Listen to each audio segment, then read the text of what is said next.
Welcome to this presentation of mine. My name is Heiko Zysk. I work for ProSiebenSat.1 Media Group. For those of you who do not know us, and that's probably more the people who will hopefully watch this session later on the internet, ProSiebenSat.1 is a commercial broadcasting group in Germany, and we have a wide variety of channels available, mostly free-to-air.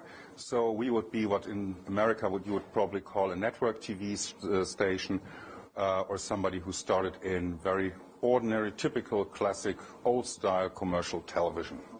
Just to give you a quick overview, and this will probably bore the audience here a little bit to death because it's already way past 8 p.m. here.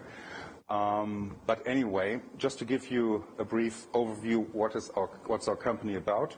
You see here on the left in the left column the channels that ProSiebenSat.1 Group is offering in the German-speaking territories of, well, Germany, Austria, and the German part of Switzerland. And we are so far by audience share, the second largest commercial broadcasting group in Germany or in the German-speaking territories. The largest one by share would be RTL Group, which is a little bit more known around Europe at least, because they also have channels abroad that carry the same name. But what is more exciting for us is the chart on the right-hand side about the share of advertising that we generate.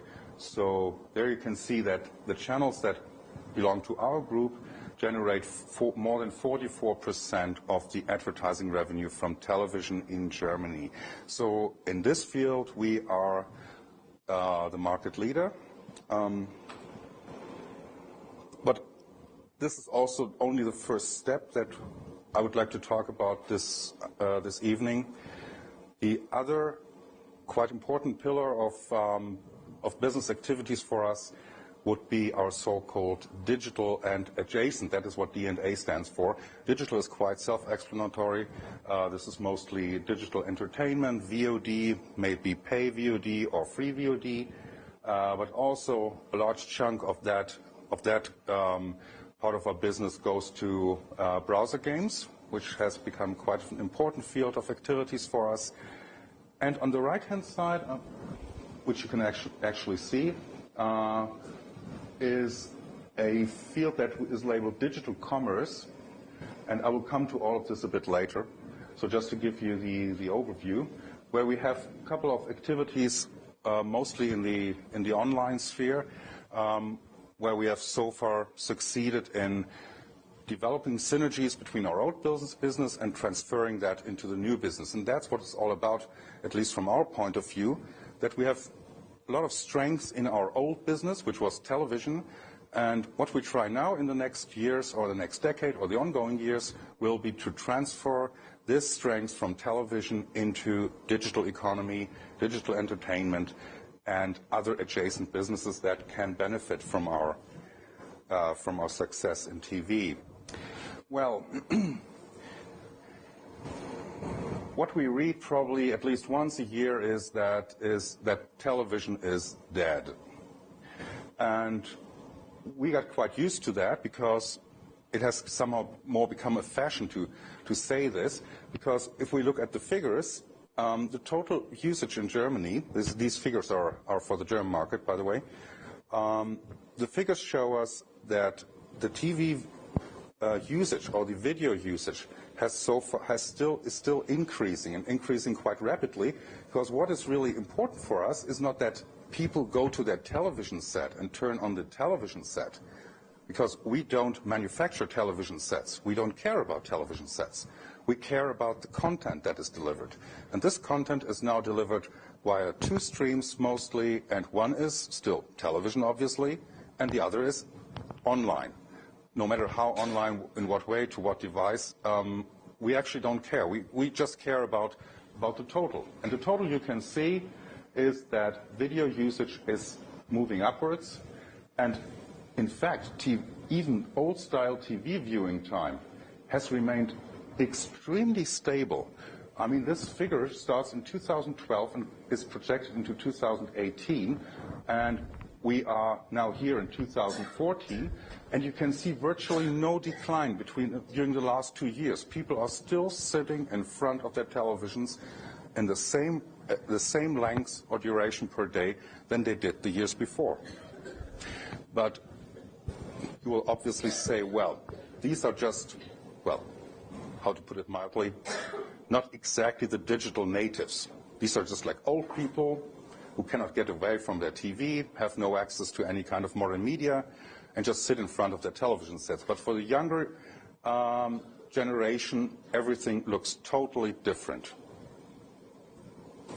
No.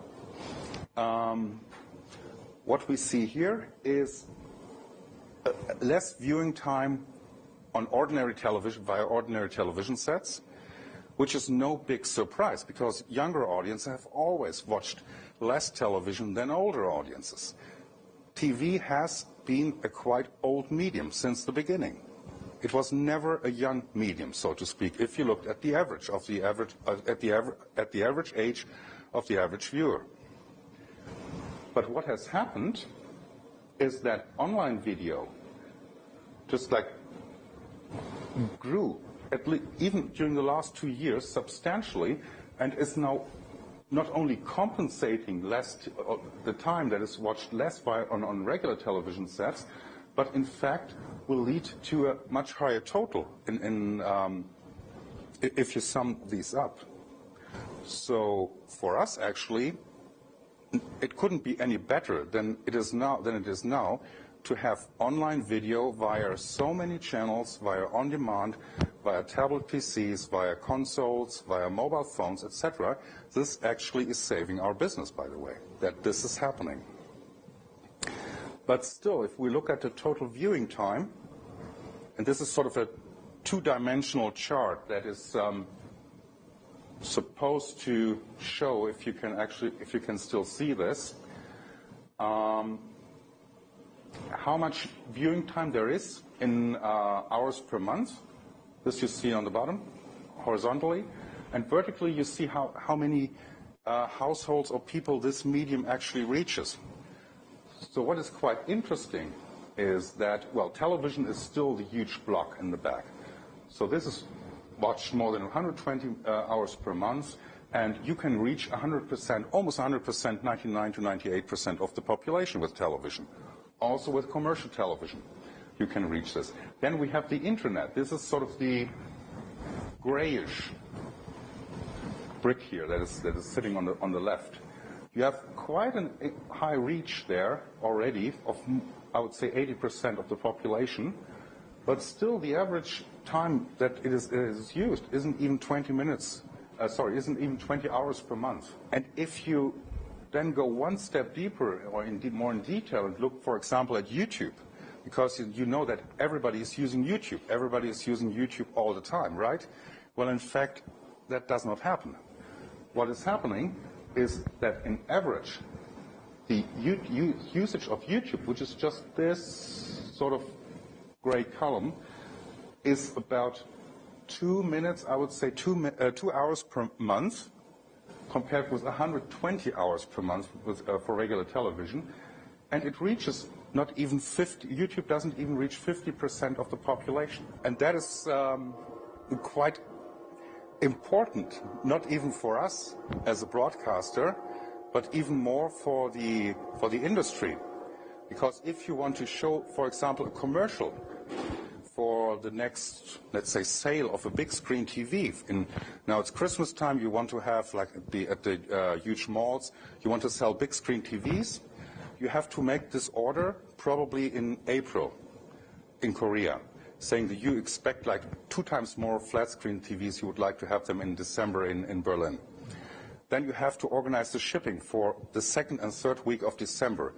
And then you have the shelf space in your mall, in the store, for this sort of sale of the big screen TV for exactly, let's say, 8 days, 8 working days. And during these 8 working days, you have to sell all the big screen TVs that you ordered in April in Korea. Because otherwise, next week, this shelf space will be for some other product that will go on promotion, for example. So what the advertising industry or what the industry needs is advertising that sells on the spot. And you have to be sure that you reach 100% of the audience during a given time, let's say in the first week of December, when you want to give the impulse to go into the store and buy this big TV. You have to in the first week of December, have to reach so and so many millions of views to give the necessary impulse, again in average, for so and so many people to actually go into the stores and buy that TV. And that is still our biggest benefit compared with the internet, saying we can deliver these views, so to speak, guaranteed. And on the internet, it is still hard to compensate because you don't have that much reach. You do not reach all the audiences that you need to reach for mass products. So it is still much more of an add-on, so to speak, and not yet, hasn't matured, not far enough to actually replace original TV advertising. Well, while the total amount, I would say, of offers, here we call them, is it just TV channels, has increased during the last years, and they have increased substantially. The average, where's the screen there? The average household in Germany was able to receive 41 channels in 2004. 10 years later, now, the number of, in average, available channels has doubled, almost doubled, to 80 from 41. More interesting is the lowest column here in red. The number of the channels that are in the so-called relevant set has risen from 5 to 6 by one channel in 10 years. This means the relevant set is quite important for us as an industry, because this is the number of channels, or these are the channels, and these are not always the same channels, but these are, I would say, your favorites, the ones that are in the back of your head when you say, well, I want to turn on the television and see if there's something on. You will have these sort of favorite channels. You will look what is on the, I will start with something. First, what is on Arte, obviously. Then you probably try out any of your third channels from the public TV. And then ARD, ZDF, for example. And because you don't watch any commercial television, obviously, then Dreisat and Phoenix. So this would be your relevant set. You will have, obviously, via cable or satellite or even via DTT, at least 30, and if you have satellite, you have about 1,000 free-to-air channels in your set. But these do not exist for you, actually. And if they do exist, they exist only for a minimum amount of actual viewing per month. So this is also a very important fact for us as a broadcaster, that no matter how much the actual amount of available channels has risen during the last decade, it did not change viewing habits that much. Anything that is happening in these other than, and here we have like 6 to 80, like the delta between the two figures, anything that is happening in the 74 channels that an average household can view in addition to his relevant set, anything that is happening there, it has hardly any relevance for the industry, for advertisers, etc. Everything is still happening in the core, in the red core, so to speak, which is on the right-hand side. Nevertheless, there's obviously no reason to assume that this will stay like this forever. So you have to be prepared and move into, let's say, new territories. And what we have found out, or what we think is happening, is that we have now a multitude of motivations why people either watch television, use a VOD service, or watch something on their, or use something on their mobile devices. And we have identified, you can agree or disagree with this, certain motivations, like, for example, on linear TV, this is the typical lean back mode, also a media that can be shared live, so to speak, with other people in the same room. SVOD and TVOD, that means subscription VOD would be sort of a pay VOD service. Here we have this binge viewing, for example. So TVOD and SVOD replaced what you did formerly. You went into a store, bought a DVD box, watched the whole DVD box with your friends or alone on a weekend. So now we have also binge viewing on your TV via any connected device, for example, which is quite convenient. But if you look at the whole picture, you might see that the emphasis that has been given on, for example, binge viewing during the last years, especially when people were talking also about Netflix, was slightly blown out of proportion. Obviously, people like to do some binge viewing, but it is just like one piece of the puzzle. And just putting all the content online at a certain time, so you can watch anything, might solve one or two problems that you will have, or will give you one or two business opportunities. But people have many more motivations to go to media, any kind of media, and view and play and whatever. So binge viewing is just one part of that. Catch-up is a little bit, the differentiation between SVOD and catch-up would be that catch-up is typically free. So any kind of free VOD service would be summarized under catch-up in this logic, so to speak. And catch-up will ensure that you stay tuned with what is important for you if you didn't have time to do it in real time. For example, the seminar, those of your colleagues who decided to spend this evening in one of the bars here, very close by instead of in this room, we'll have a chance to catch up a bit later. And as you also knew of this opportunity, I'm even more glad that you actually donate your time to listen to this here in real time. And the other pillars or the other blocks here of media are quite self-explanatory, I think. Basic pay TV offers you an ad-free experience, and user-generated content or semi-professional content, I will come to that a little bit later, is something that we see is, I wouldn't say limited, but is probably more focused on what we call snacking. If you do not really actually watch something, like a movie where you know that you want to sit down with your bowl of popcorn and watch a movie for 90 minutes, but if you just want to use your phone just to kill some time when you're waiting for the bus or for the train. So for us, the challenge is that we have to cover each field of motivation with one of our services, be it like in the upper left-hand side, our regular TV channels, on pay VOD, our platform that is called Maxdome, which is in Germany the market leader for pay VOD. Catch-up TV goes by MyVideo. Also I would say the market leader for semi-professional content and the number 2 for any kind of content after YouTube. Basic TV also, and user-generated content. All of these channels or all of this content has to be delivered to you via whatever platform is necessary. And you don't have to look at the details. They're just more for spicing this up a little bit. Or on any screen or any device, which has become quite complicated. Because I remember during the first days of convergence, people would say, yes, but there are so many TVs out there, different manufacturers, so many devices and game consoles from so many you would need to take the content and re-author that for any device.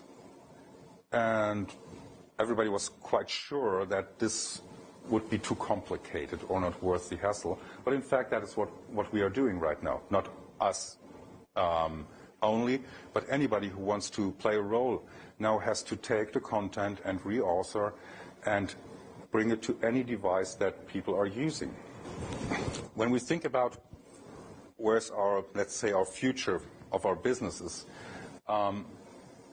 it is, and this is probably true for anybody in this market, no matter where they are operating, is that you have to be quite sure about your own market, which sounds quite trivial.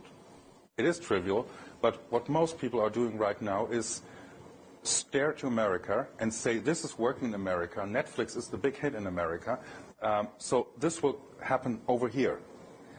And here you have to stop short for a moment and say, well, first we have to look at the markets. And there we see, well, pay TV already has penetrated the US market by 84%, in Germany 17%. Much more important is the second item, like the average amount of money that people are spending on pay TV. Pay TV now here summarizes anything that you can sort of buy for free, also a pay VOD service. So the US spends, the average US household spends almost $80, which is, if I can compute it quite right, something like 70 euros. In Germany, it's 19. So how much easier would it be to start a new pay service in the US, saying here we have a new product which is better than the older ones that you have already subscribed to. If people go for this, what they will do is, for example, cancel one of their old services, for example, some expensive premium pay TV tier, and take this money and buy some pay VOD service, for example, with this. So they are shifting their or reallocating their media budget or media spending, so to speak. If you started the same service in Germany, you would have to ask the household, give me something of your money that you do not already spend on media. So the household has to make a decision. Do I take, for example, 10 euros per month for a new pay service and take this from my budget for newspapers, magazines, going to the theater, whatever? It hurts somebody much more to take some fresh money and buy a new service with it than having a budget and just like and reallocating the money within his media budget. Also, we have like technical differences, like the whole issue about how many homes do you actually reach if you start a new service that is relying on online. How many of these TVs are actually connected to the internet?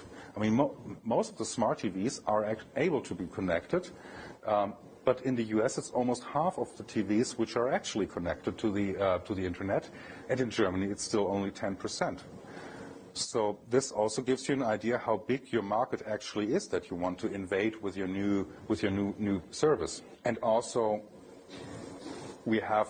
And I could take, like, on the right-hand side where we now see the German market, you should put, like, for example, your respective local market, for example. We do not have the same kind of channel fragmentation.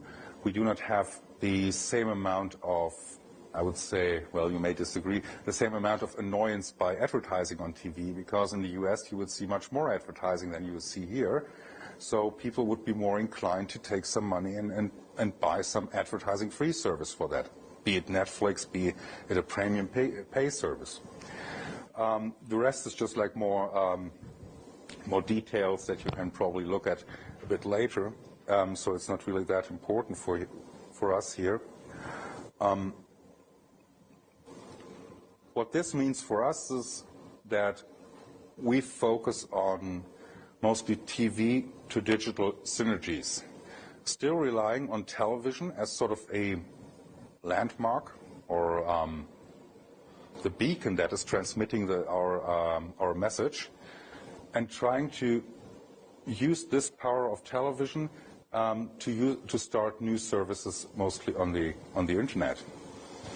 And also, you should try to be innovative and start new business models that haven't been tried yet, which is a little bit obvious actually.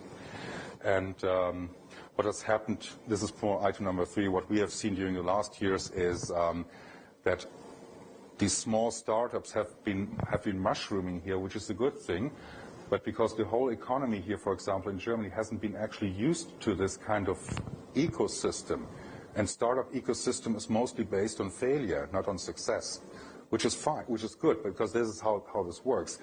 But here it has led to a lot of frustrations that some, let's say, old incumbent companies jumped on into the startups, saying we are now promoting this and this new service, and they failed, and they were totally, well, disappointed. How could this fail? This is all new, this is all digital.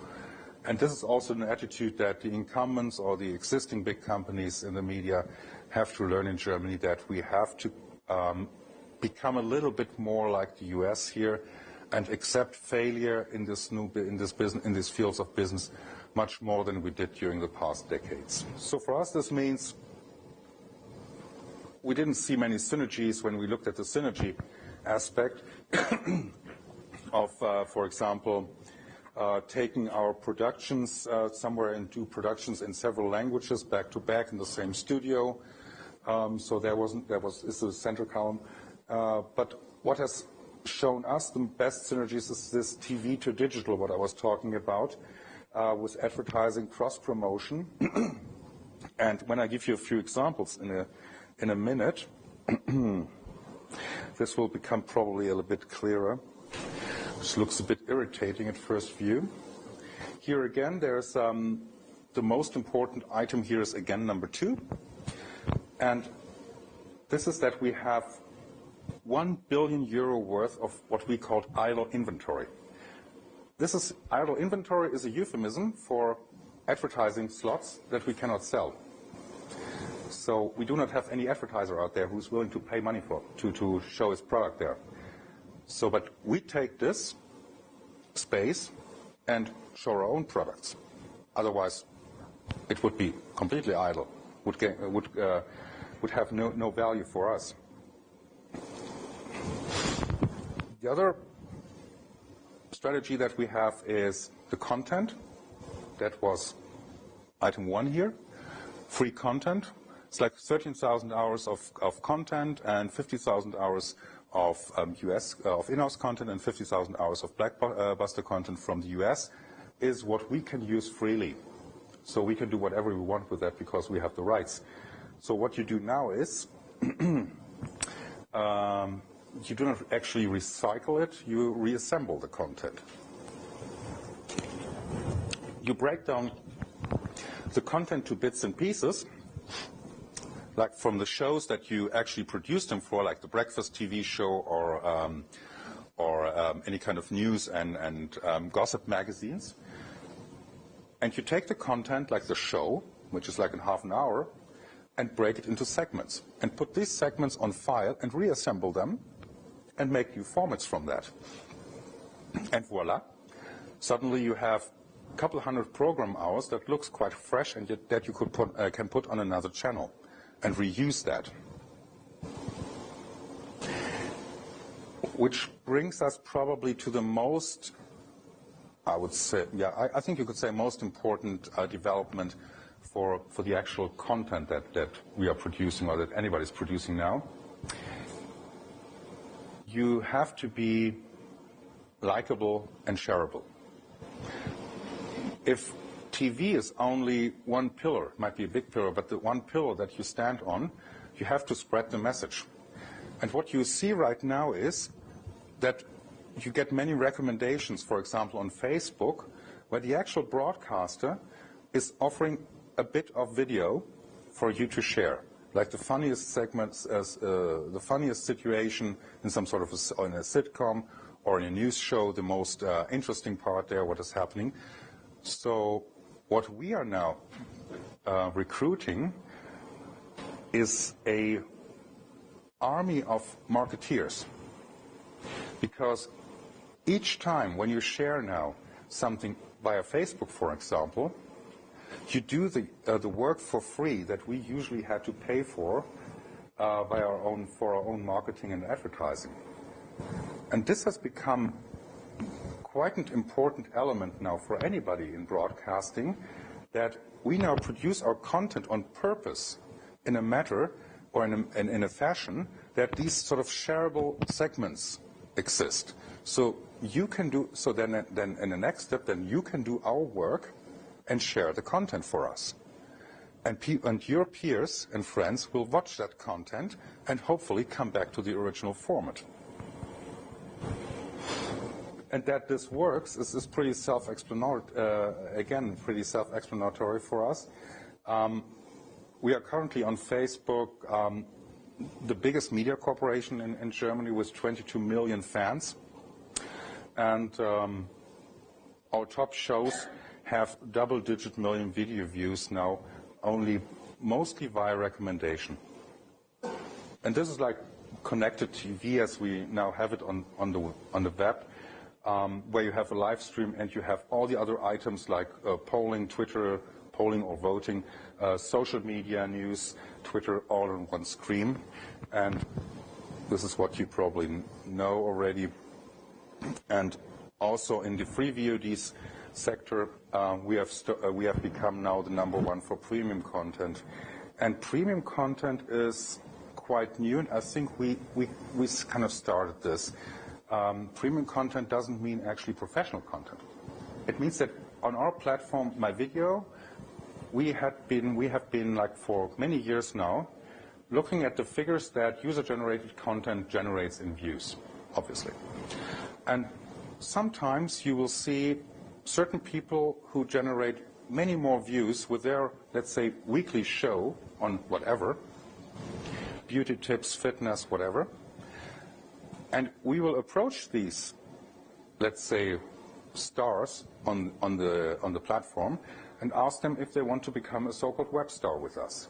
And we will do them. We will make them their own channel, well, online obviously, with some neat web design and also like an archiving. So it does look professional, so to speak, and this helps them to become the web stars on My Video, which we then give into syndication via our multi-channel network, which is Studio 71, and do not show only this channel, which generated or came originally from us, so to speak, on our own platforms, like My Video, but also on YouTube, Dailymotion, etc., anybody who wants to subscribe to that. And currently we are having 195 channels there available.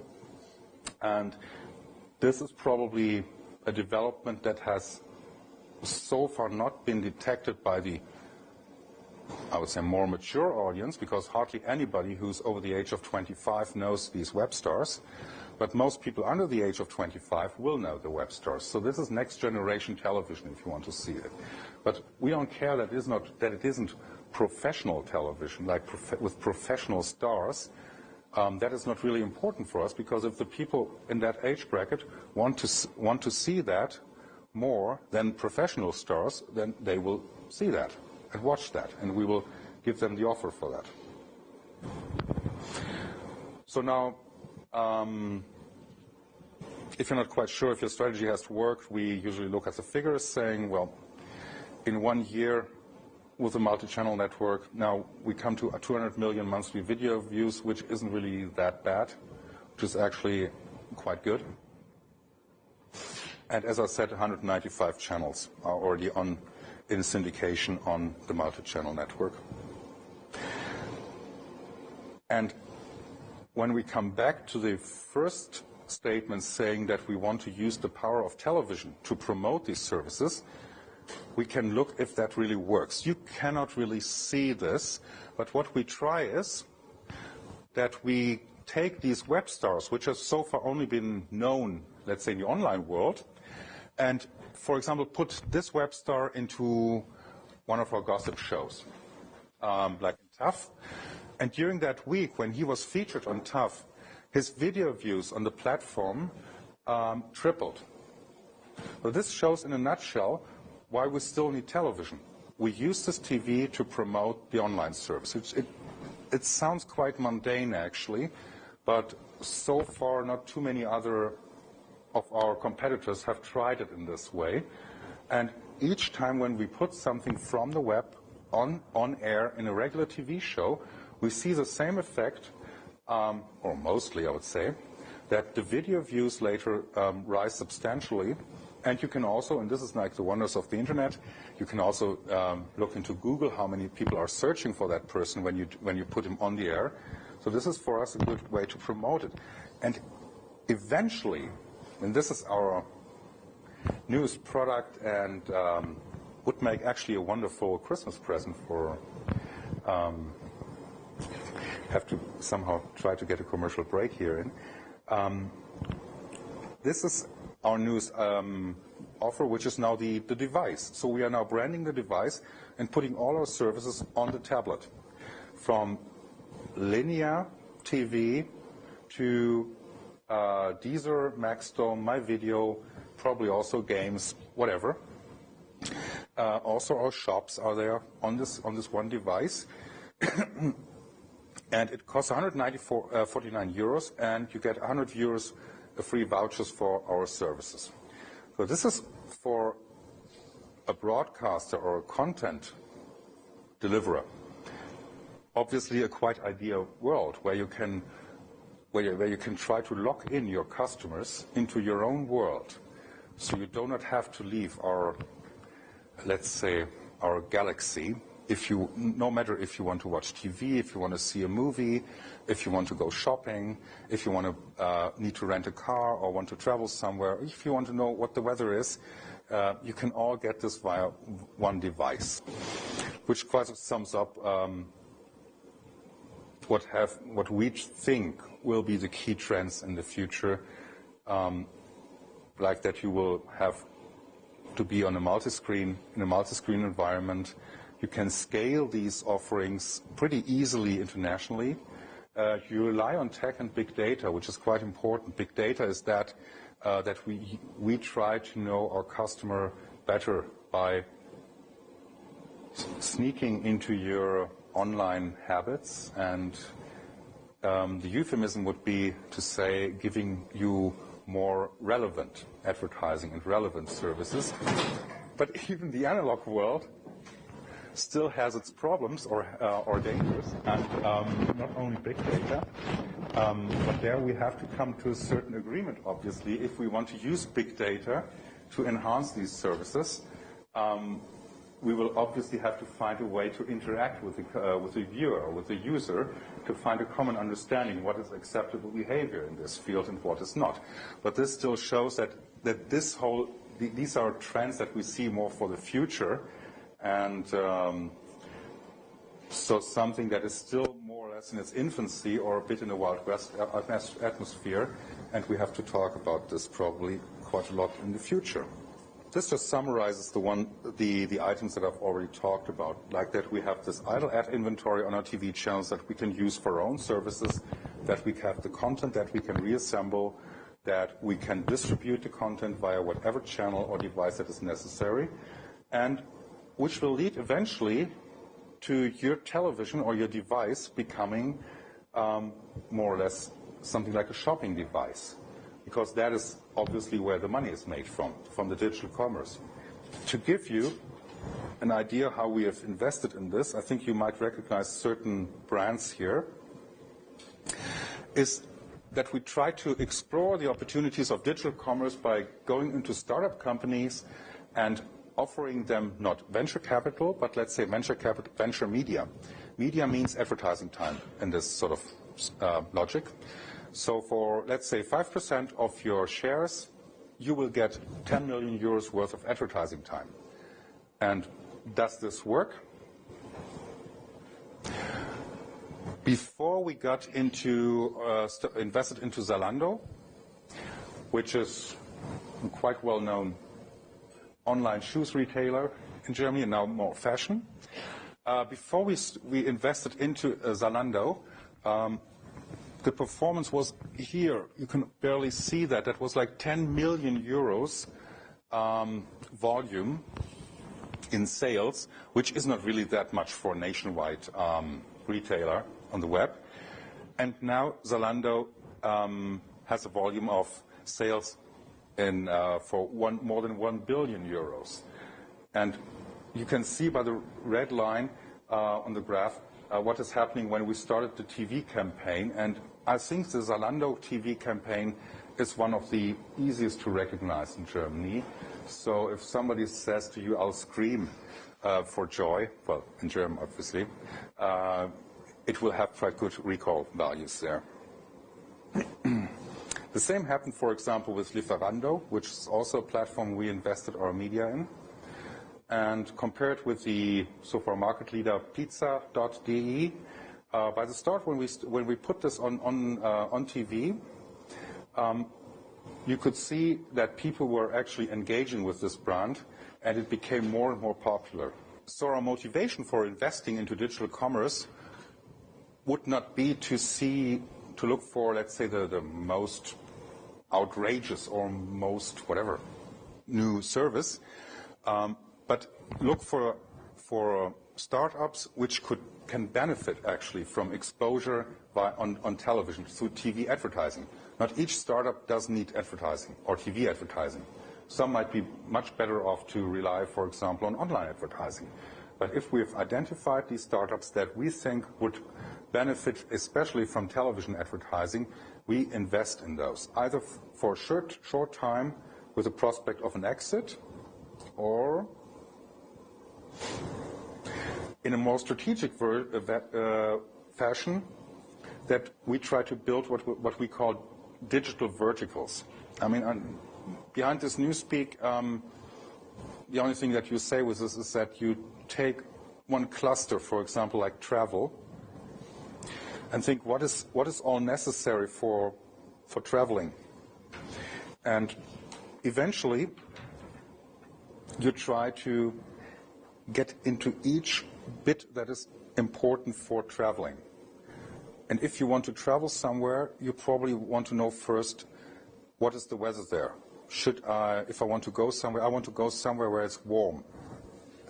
And then you need, for example, either a package deal for this destination, or you want to build your own travel, your own journey individually. So you need a hotel, so you need a rental car, for example.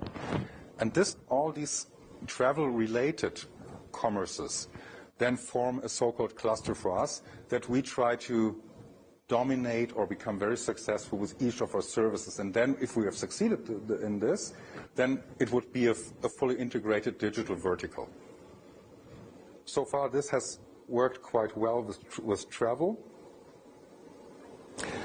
And it will lead to where we think television will be in a few years' time, more and more, that your TV will become more or less something like a 24/7 open shopping mall. Because this is what we see is happening right now. The actual commercial, the 30 seconds that Coca-Cola puts on our TV, on our channels, is still quite important, and we are pretty happy to have these customers. But in the future, we will probably see, or we think we will see, a development that goes a little bit astray from this classic path and takes TV one step further and just like takes the traffic from, let's say, when we say viewers, you could as well say traffic from television, and takes this traffic from TV, puts it into traffic, makes it into traffic online, and then generates money from that, mostly by shopping.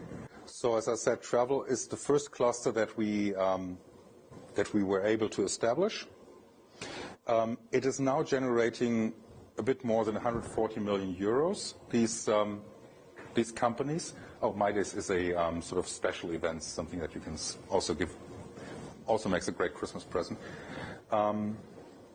And this just shows how we started with weather.com. This is the weather channel, or the weather not channel, but also the weather on the web, which is now also the most important B2B weather provider. So many other sites on the web buy their weather from us, so to speak. And this is not just integrated into an ecosphere or ecosystem that is travel. And this is actually what we plan to do with all other possible clusters as well. For example, like with beauty, with home and living, fashion and lifestyle, also electronics, digital environment. We have taken our view a bit abroad and are not really focused only on Germany for finding these sort of next new digital companies to invest in, but have now a network of scouts worldwide at the hotspots for digital innovation. So eventually, we think that our growth will still be on 4 pillars in the future. The broadcasting still is a very strong pillar. In economic terms, you would describe this as your cash cow that is generating, let's say, regular, reliable income, and is also important to drive the other businesses. So distribution I will leave out here because this is more like a special interest topic. But digital and adjacent I just talked about. that we wish to participate in this actual dynamic market growth that is happening worldwide.